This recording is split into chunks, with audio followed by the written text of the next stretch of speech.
प्रणाम सभी को। आज की थोड़ी सी वीडियो लेट आ रही है।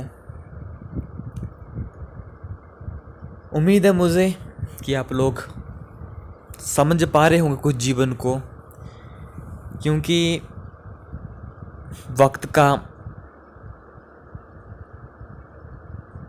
सबसे अच्छा यूज़ ये हो सकता है कि आप जीवन को समझ सको, क्योंकि समझ एक परमानेंट इलाज है उस दुखों से मुक्ति पाने का।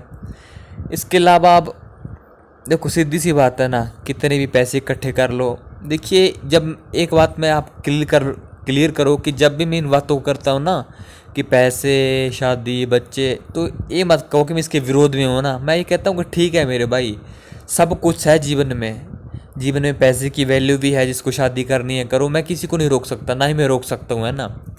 लेकिन मेरा हमेशा यही आपको संकेत रहता है कि मेरे भाई ये ना बहुत छोटी चीज़ है ना, जीवन ना बहुत बड़ा है मेरे भाई। सब कुछ बीत जाता है ना। मैं देखता हूँ कि मेरे इतिहास में कुछ चीज़ें मायने नहीं रखती, ना पैसे मायने रखता है। सबकी एक महत्वता है, लेकिन बहुत कम। जीवन का मकसद बहुत बड़ा है, कुछ और ही है ना। बहुत कम लोग होते हैं जो इन चीज़ों को समझ पाते हैं। इसलिए बार बार मैं इशारा करता हूँ कि आगे बढ़ो। सब कुछ बीत जाता है। मैं कई बार याद करता हूँ अपने बचपन को।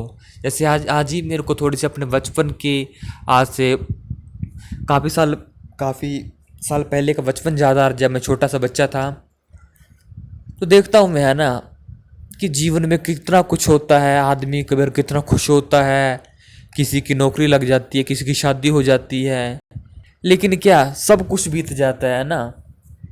एक छोटी सी कहानी सुनाऊंगा, चलो अभी तो नहीं, उसके लिए स्पेशल वीडियो बनाऊंगा मैं। लेकिन उस कहानी का जो सार है वो यही है ना, कि संसार में ना, संसारिक सुख जिसको मिला वो भी दुखी, जिसको नहीं मिला वो भी दुखी। देख लो आप, जिसको नौकरी मिल चुकी है वो नौकरी के कारण दुखी है, जिसको नहीं मिली वो नौकरी ना मिलने के कारण दुखी है। संसार में सुख नहीं है ना, सुख तो है सिर्फ और सिर्फ उस परम पिता परमात्मा की शरण में। देखो क्या कुछ होता है संसार में, है ना। बड़े बड़े महाराजे आते हैं, बड़े बड़े अमीर आदमी आते हैं, बड़े बड़े सेलिब्रिटीज होकर चले जाते हैं, लेकिन क्या कुछ भी मायने नहीं रखता, है ना। इसलिए तो कहते हैं दुखिया सब संसार नानक। गुरु नानक जी कहते थे कि दुखिया सब संसार, पूरा संसार दुखी है ना। सुखी है कौन? सिर्फ और सिर्फ उस परम पिता परमात्मा का वक्त। आप अपने चारों ओर नजर घुमाओ, अपने फैमिली में देखो। आपके पिताजी किसी कारणों से दुखी होंगे, आपकी माताजी दुखी होंगे, आप दुखी होंगे किसी ना किसी कारण से। आपकी बहन, आपका भाई, आपका चाचा, आपका भतीजा, आपका फूफा, आपकी बुआ, आपके दादा दादी, नाना नानी, देखो ना, हर किसी के पास कुछ ना कुछ दुख होगा। कोई पैसों के कारण दुखी है, किसी को कोई बीमारी लगी पड़ी है, आपको कोई भी इंसान दुखी नहीं मिलेगा। मैं कहता हूँ छोटा सा बच्चा भी देखो आप, वो भी दुखी रहेगा ना। उसको कभी कोई डांट देगा, कभी कोई कुछ, कभी कुछ, कोई उसको थोड़ा सा पिटाई कर देगा। हर कोई दुखी है ना। तो सुखी कौन? सिर्फ और सिर्फ वही सुखी जो उस परम पिता परमात्मा में समा चुका है। उसके अलावा पूरा संसार दुखी है। इसलिए कहते हैं दुखिया सब संसार। कोई तन दुखी, कोई मन दुखी, कोई चित्त वयो उदास, एक एक दुखन सबको, बस सुखी प्रभु का दास। दोबारा सुनो, कोई तन दुखी, कोई मन दुखी, कोई चित्त वयो उदास, एक एक दुखन सबको, सुखी प्रभु का दास। बस एक प्रभु का दास ही इस संसार में सुख पाता है। देखिए, अध्यात्म बातें मैं जानता हूँ, आज के युवा अध्यात्म से बहुत बहुत दूर है ना। उसको लगता है अरे ये तो बुढ़े लोगों की बातें हैं, लेकिन मेरे भाई यही सच्चाई है। अब देखो क्या कर लोगे आप, कितने पैसे कमा लोगे?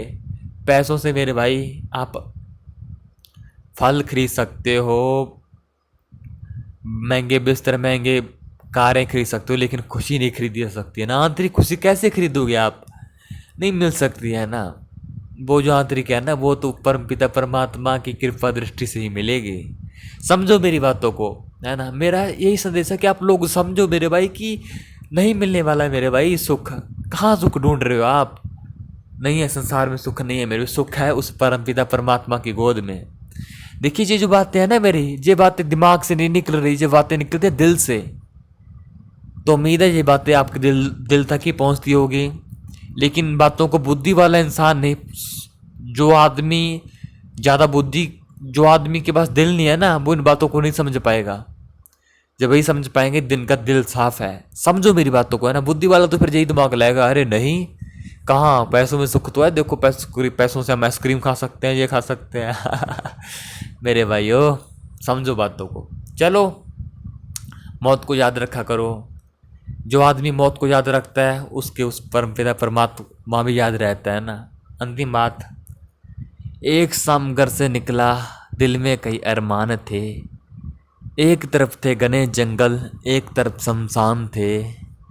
मेरे पाँव तले एक हड्डी आई, उस हड्डी के जो बयान थे। और चलने वाले इंसान जरा ध्यान से चल, हम भी कभी इंसान थे। प्रणाम सभी को।